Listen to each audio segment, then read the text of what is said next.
I have a guest with me today who is out there, really doing the Lord's work. He is speaking for law enforcement. He is and his organization are reporting on what law enforcement is doing. You know, the good, the bad, and the ugly. Kyle Reyes from Law Enforcement Today. Welcome to the program. Thanks for having me on the show. Now, Kyle, you're not a police officer, and yet here you are. You are neck deep in this profession. How the heck did that happen? You know, it was kind of by accident. So my background, I worked in the media for years. I was a producer of news and special projects, and I run a marketing agency. And so we did a ton of pro bono work in the law enforcement space. We had vowed to donate $1 million in services to tell the stories behind the uniforms because most of my friends and family are in law enforcement.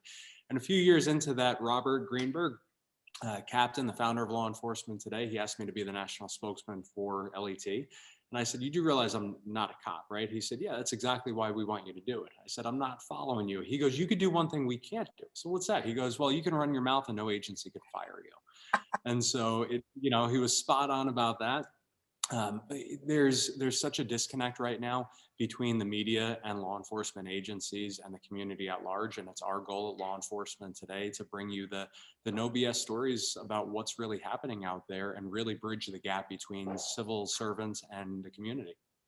Now, Kyle, and I just have to say, that's one of the reasons I'm the spokesman for the National Police Association because, like you, I can't be canceled. Right. Yep. I own my own training company, so I'm the boss. You can't call somebody and tell them to fire me. I'm retired from my police agency. And that's the thing. We how does cancel culture affect the media and the news that people get today? How does that affect it? I mean, it's out of control. So if we look all the way back the last couple of years in terms of what's happening with censorship on social media, censorship and cancel culture really go hand in hand right now. So we're seeing massive widespread throttling of pro law enforcement voices. We've experienced it at Law Enforcement Today on Facebook and Twitter and Instagram and YouTube, you name it. We've had our share of trolls come out at our marketing agency because they know the work that we do in law enforcement, and so they've gone after us in the past.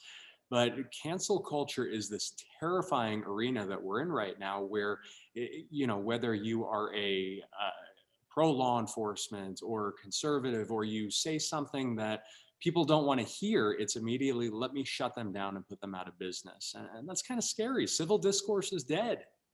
So, Kyle, talk about, for example, what's happened to law enforcement today on Facebook. You have an amazing presence on Facebook, and Yes. yet it's been tinkered with, hasn't it? Yeah, I mean, Facebook has launched a full out war on a lot of these pro law enforcement voices. Last year, we were reaching an average of about 100 million people per month, just a huge, huge audience. Right now, we're back down to around 70 million people per month. Now, it's a combination of Facebook putting post limits and throttling the pages and declaring that articles are spam, despite the fact that they're not. But it's not just Facebook. I mean, LinkedIn permanently shut down Law Enforcement Today and every one of our personal pages that were associated with it. And when we asked why and went through the appeals process, they said, well, it's fake news. And they sent us a list of articles. They were the same articles that had appeared, and we cited all of our sources. We have 151 writers across the country, most of whom are either active or retired law enforcement. All sources were cited. The same articles appeared on everything from CNN to Fox News, but these trolls came out in full force and they reported it as fake news. And LinkedIn turned around and said, well, we don't have to prove that it's fake news. We're just shutting down all of the pages. So it's out of control. And when you think about, we have 850,000 law enforcement officers in America. You consider the amount of retired officers, the amount of businesses that operate within the industry. There's a huge presence of people who work in the law enforcement arena, and yet LinkedIn decided that they don't want to hear those voices. See, that's just extraordinary, and it's nothing more than censorship. It's absolute censorship, and because they are a private company, you basically have no recourse, and that's the same with all the social media companies. And I know it's very frustrating because I will tell people that what you guys do at Law Enforcement Today is you report facts and you source them. And I know that you do that because you have to. And your team of writers, you know, they're absolutely extraordinary. And yet, you know, you're being told by LinkedIn that you're fake news. You're being, you know, pushed down, you know, at Facebook and Instagram, and that just must be incredibly frustrating. Do you think that there's legislation that can change any of that? Yeah, I mean, I think that we have to look at the Communications Decency Act of 1996, which we've been preaching about for literally years now. Here's what's scary. I don't think anything's going to change because I think the biggest opportunity that we would have had to see change would have been under President Trump because he was pushing for it. He was vocal about it.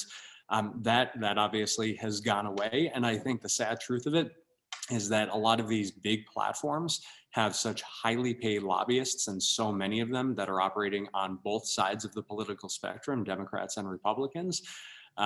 They will not allow this to happen. And it's scary, regardless of whether or not people like or support President Trump. If we look at the mass censorship and how every single one of these platforms has removed him, well, that's President Trump today.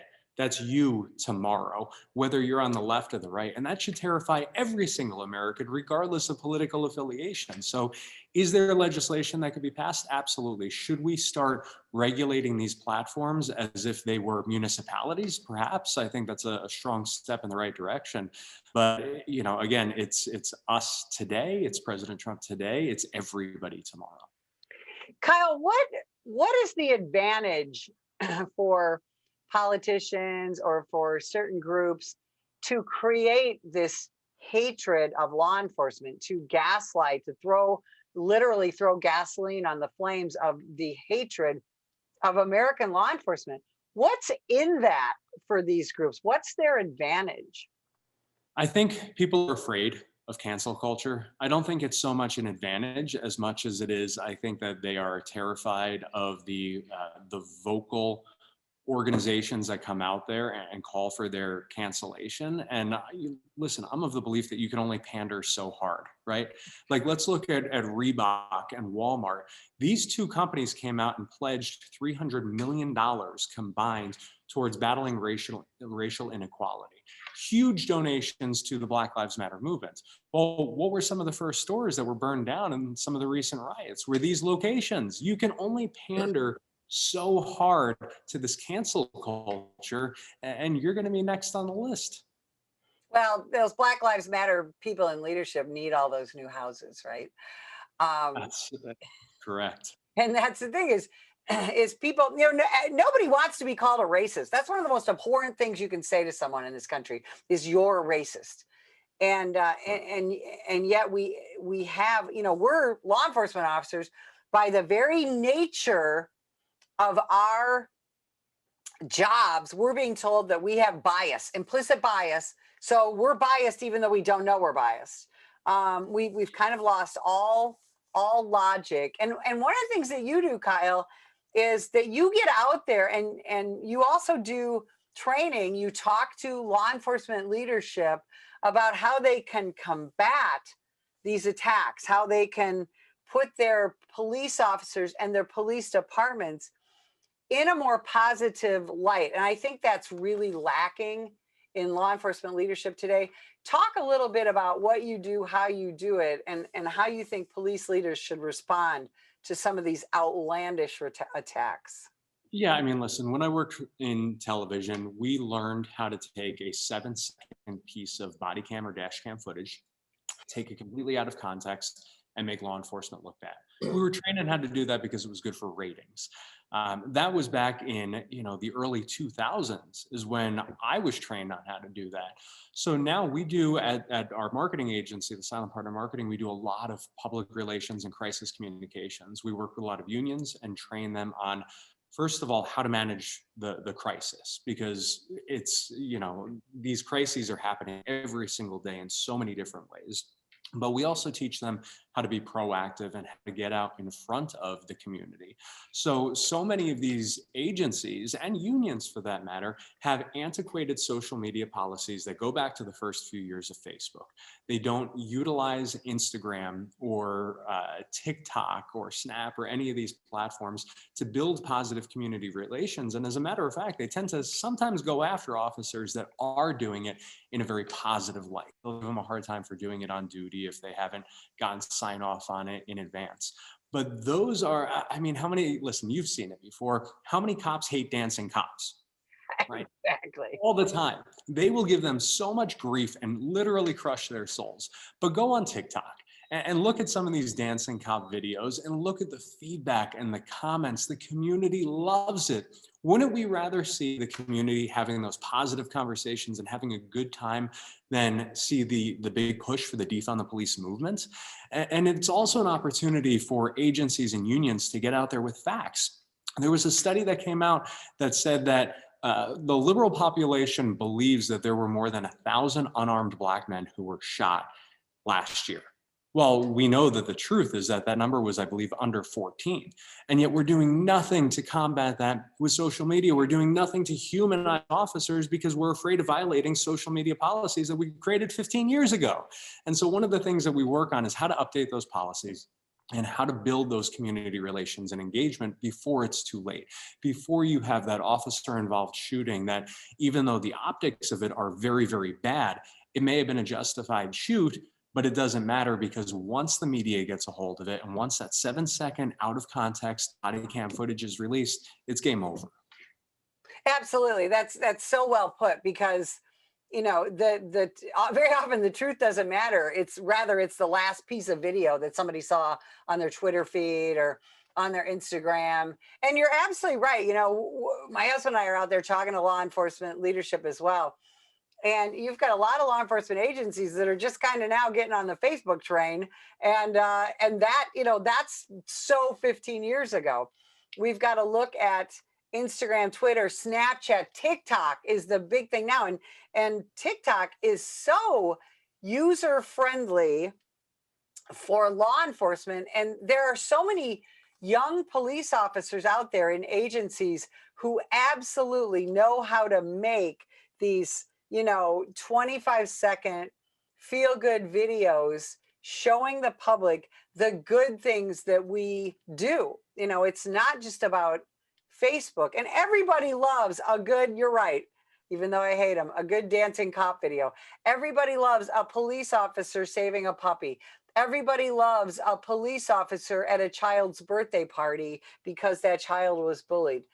We don't do a good enough job of showcasing the amazing and heartfelt things that police officers do. And so people have this absolute false information in their head that all police officers do is hunt down young armed Black men to try and kill them, right? But I mean, a lot of it comes down to the humility that law enforcement has, the humbleness of saying, that's not why I do it. I don't do it for the community relation accolades. I don't do it for the awards. Cool, great. And I appreciate that tremendously. But if you're not putting it out there, there's only one narrative that is out there, and it is that anti-law enforcement narrative. We do. So right here behind me, some of your viewers are probably going, what is with all that booze behind this guy? Well, this to us, this is a big story. So we invite active and retired emergency responders and veterans to the Whiskey Wall. And this is part of our studio at Law Enforcement Today.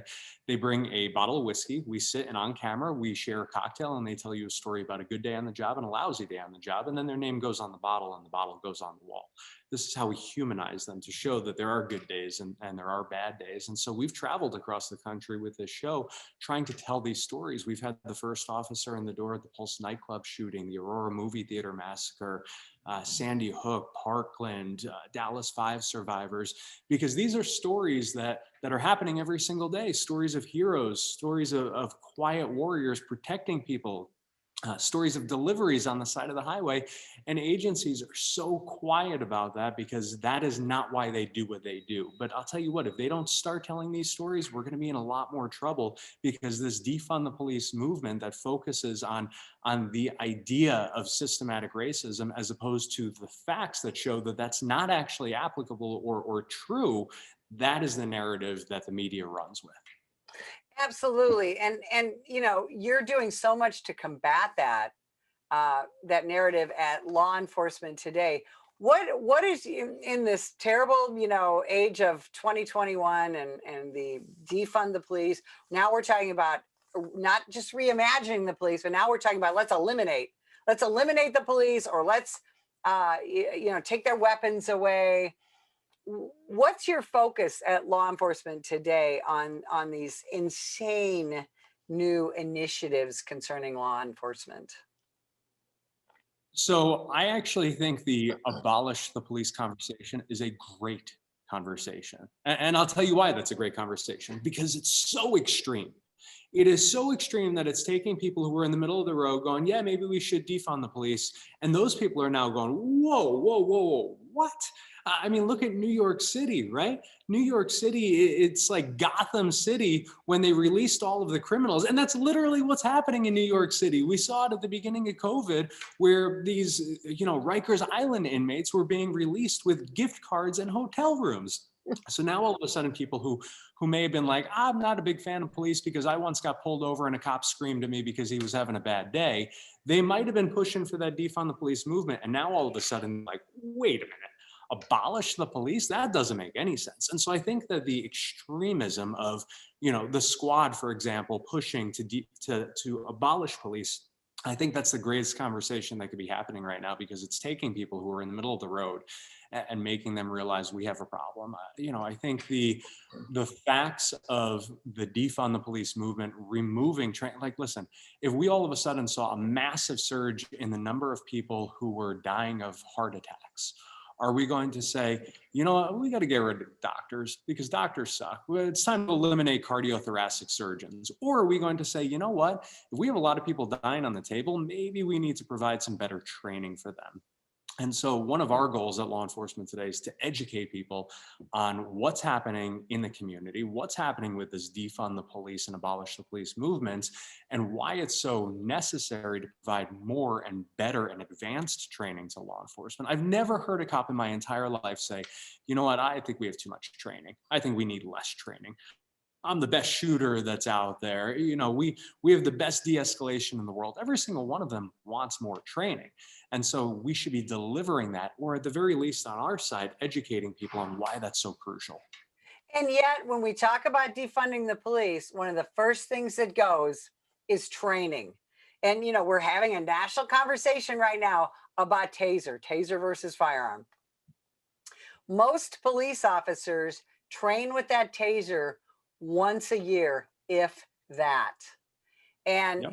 and right now, even with our firearms, because ammunition is difficult to find, we train with our firearm. You'd think that we'd be on the range every week, and in most police departments, we are doing firearms training maybe 4 times a year. And the less money that we have to pay those cops to train, to purchase ammunition, the less safe the public is going to be, right? Absolutely. And we've also seen, in different schools across the country that train, whether it be state police or local police, removing ground fighting training. I think it's a huge mistake. I think we should be allocating funds, even if it's for officers to go train on their own time and be doing Brazilian Jiu-Jitsu. I mean, BJJ implements tremendous control tactics that keep people alive. It keeps cops alive. It keeps other people alive. There was a sheriff out, and I believe it was North Carolina, who, as soon as he rolled in, he said, we're going to phase out tasers. We're going to eliminate them. How does that make any sense whatsoever? Because now you've got a 5'0", 90-pound female officer who gets attacked by a dude my size. Mhm. Well, what happens next? She will have no choice ultimately but to turn to lethal force. And so implementing more training, more support, everything from taser training to, let's stop removing some of these less lethal options and get these men and women trained on some ground fighting techniques. That's how people stay alive. That's not how they get killed. Well, Kyle, you sound like you have some room for optimism, and I'm so happy to hear that. Now, I think maybe people think that law enforcement today is a news resource just for cops. That's not true. Tell people how they can find you, how they can see some of the excellent reporting that you do, and read the writings of your huge cadre of fantastic authors. Thank you. Lawenforcementtoday.com is the website. We also have another website. It's called letunity.com. So LET Unity, it's sort of our Back the Blue club. That's where we put all of our video content, all of the stories across the country. I'm going to be down at the border again this month, capturing the true stories of what's happening with the border crisis. All of that goes on letunity.com. And all of those proceeds get reinvested back into telling more of these stories and hiring more active and retired cops and supporters. But you're right. To us, it's not just about telling stories to cops. I mean, you guys all have that internally that you're sharing stories anyway. We want the community to see the impact of policing or lack thereof and how it affects your families. I mean, listen, I have 3 little girls and a 4th kid on the way. I'm terrified about the future of the country. And so it's important to my wife and I to know what's going on and to be active and involved and to be able to have those conversations and know how to protect our own family. So we don't just cover what's happening in law enforcement. We cover what's happening, writ large in terms of law and order and the policies that impact law enforcement. So we've gotten grief from some people in the past about being too political, but the reality of it is that politics, whether you're on the left or the right, it impacts our safety in this country. And so we won't shy away from those conversations and those stories because our country is far too important and we are in such a scary place that we have to start fighting back and protecting what's important to us and our true American values. Kyle Reyes, you are a terrific guy doing an amazing job in a tough atmosphere. We so appreciate you. And if you would like more information about the National Police Association, visit us at nationalpolice.org.